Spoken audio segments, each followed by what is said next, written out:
Hi, I'm Liz with Liz's Crafts, and today I'm going to show you how I made this nativity scene using a 99-cent piece from Hobby Lobby and a vinyl. So the first thing I did was I searched nativity on my Cricut Design Space. And I found a round one, and I sized it to the size that I needed for my my wood piece that I got from Hobby Lobby. And I'm just weeding it. I think I did it at 5 inches. I think it was 5 inches around. I'm just weeding it.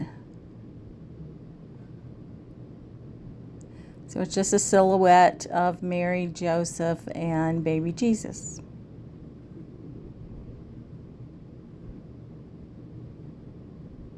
And the star at the top.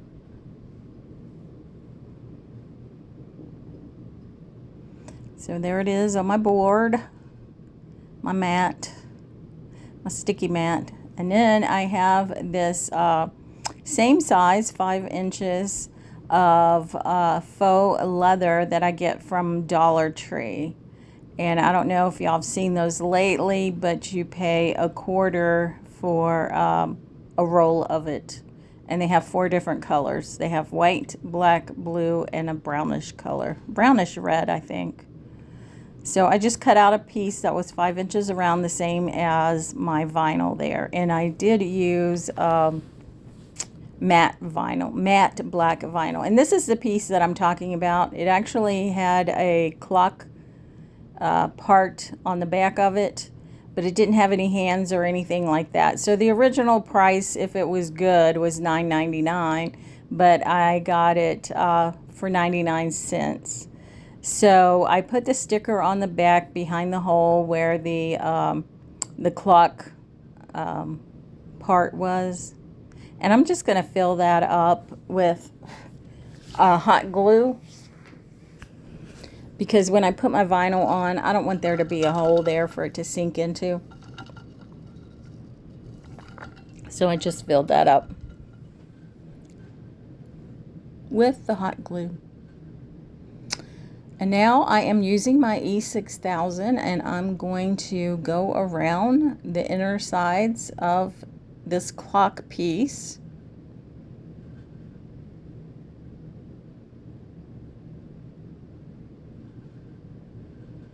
And I thought the E6000 would be better than hot glue, because, you know, the hot glue is going to put ridges underneath my faux leather, and I didn't want that.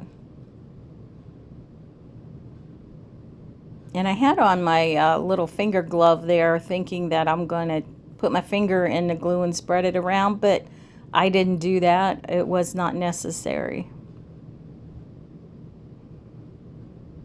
So now I'm just going to take my faux leather and I'm going to put it on top of my clock face, and that'll cover up all the numbers and everything.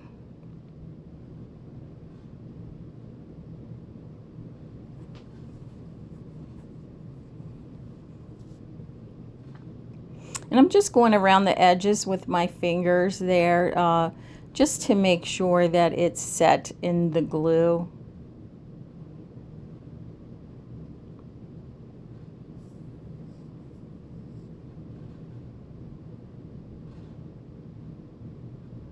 And I have this a black and white cord that I thought would go very well with this. And that just had some tape on the back of it. And I want to say I got this from Hobby Lobby years ago, but I can't be totally sure about that. So I think it's some kind of nylon cord that is twisted together, white and black. And like I said, they had the end of it taped, so I was just pulling that off, and then I frayed the end a little bit, so I cut that off, and I'm just going to attach it with my E6000. So I'm just going to go around the inside edge there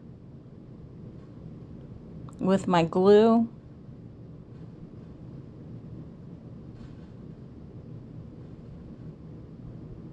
Sometimes it's kind of hard to get this glue out of this tube. Either it wants to pour out when you don't want it, or it doesn't want to come out when you need it. It is a little hard to work with, I have to say. Or maybe it's just me, I don't know. I did want to have a good amount of glue in there.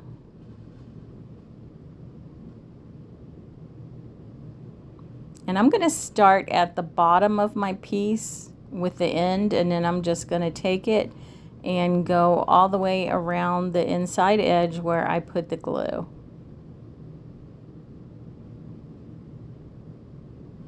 And then once I get it close to that first edge that I put down, then I'm going to go ahead and cut my cord where I need it to be, cut to put it together.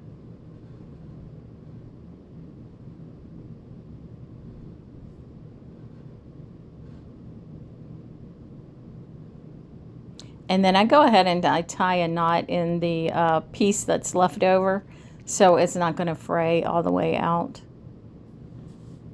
So this is what it looks like so far. And I do like that it's black and white.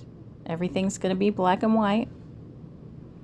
And now I want to put some transfer tape on top of my vinyl. Now, really what I'm using is contact paper, and this is just clear contact paper. And it works just as well as any of the transfer tapes. But it's a whole lot cheaper. In most cases, anyway.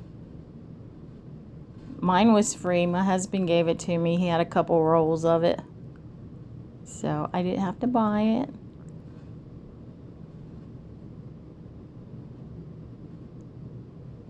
And to make it easier to work with, I'm just going to cut around my image with the contact paper on top. And the backer sheet's still on. So I'm just going to go around my image. That way I can get it in my piece there, and it'll be a whole lot better. Easier. A whole lot easier. Now I'm just going to take my little scraper tool there, and that's one I got from Dollar Tree. And I'm just burnishing my vinyl onto the contact paper.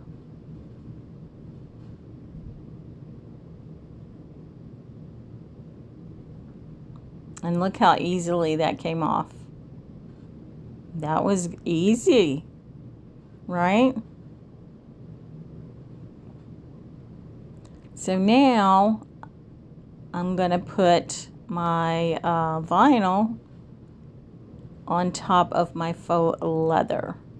And I thought the circle portion of my vinyl would kind of go more towards, well, away from the edges, so that I had the cord there. But yeah, that wasn't the case. It was basically the same size, and the cord was in the way. I don't know why I put the cord on there in the first place. I should have just put my vinyl on first. So anyway, I have it laid down, and I'm pressing it. I'm using my scraper tool there to burnish it down, and then I'm going to start pulling away the contact paper. And yes, there is still glue around the edges, but I'm trying to stay clear of that. So don't make my mistake and put your rope on first. You want to put your vinyl on first. And then this was a little difficult to get this off of the contact paper, because it was a thin little circle there. It wanted to come up with the contact paper instead of sticking to my faux leather. So I did have to work with it quite a bit. But I didn't give up. I kept doing it. Kept working with it until I got it. Just don't give up. I know it can be frustrating at times. I get frustrated myself, but just keep at it. Keep at it. So I think I'm finally getting it. Yeah. So I'm trying to hold it down with my one hand as I'm trying to pull the contact paper off with the other hand. I mean, I'm having some issues. I'm not going to lie about that. But maybe I should have started at the bottom and then worked my way up to the top of getting the contact paper off. That's probably what I should have done, because you got more vinyl to work with than you do at the top. But anyway, I'll just continue on and, you know, I get it done.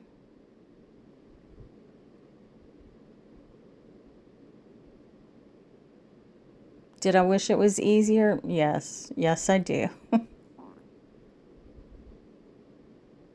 And then my vinyl kind of ripped there on either side of Jesus' bed, unfortunately. But I was able to put it back down with my finger, and I don't think you can really tell too much that it did kind of rip.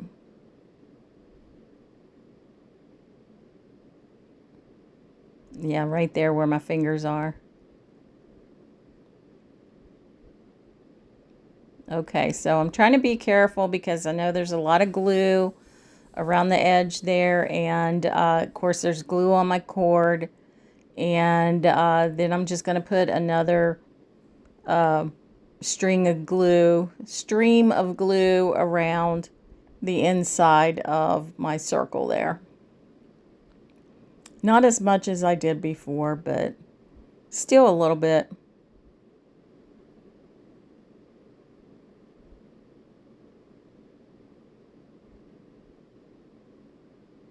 And then when I put my cord back on, I want to make sure I put the glue, the side that has the glue on it down, so that I'm not having all this sticky glue poking up. And it was pretty easy to do that. I didn't have any issues with it. But I sure was kind of upset with myself that I thought I should put the cord on before I put the vinyl on. That's me not thinking. Not thinking at all.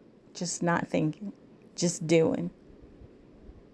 I just jumped right in and did it. So there's that. And so you have your black and white. I think that turned out pretty good, especially for something that was going to be a clock, right?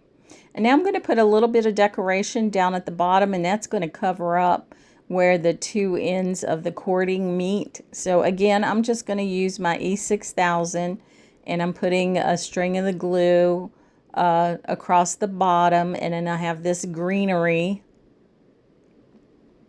with some little snow on it, and then I have these berries. So I'm going to put some more glue. I'm going to put this in the middle for my berries. And I know maybe, you know, I should have done the Nativity in July. You know, a lot of people do Christmas in July, or maybe I should have waited and done it later. But I picked up this piece at Hobby Lobby, I want to say like last week or something like that. And I, you know, just figured I would put a nativity in there, and I just went ahead and did it. So if you don't want to see Christmas, I'm sorry. But here it is. I know you can't see this real good, but I think it turned out pretty good. You'll have to let me know what you think of it in the comments. And again, I'm Liz with Liz's Crafts, and if you like what you see, give me a thumbs up. And if you haven't subscribed, please feel free to do so. And I will see you later.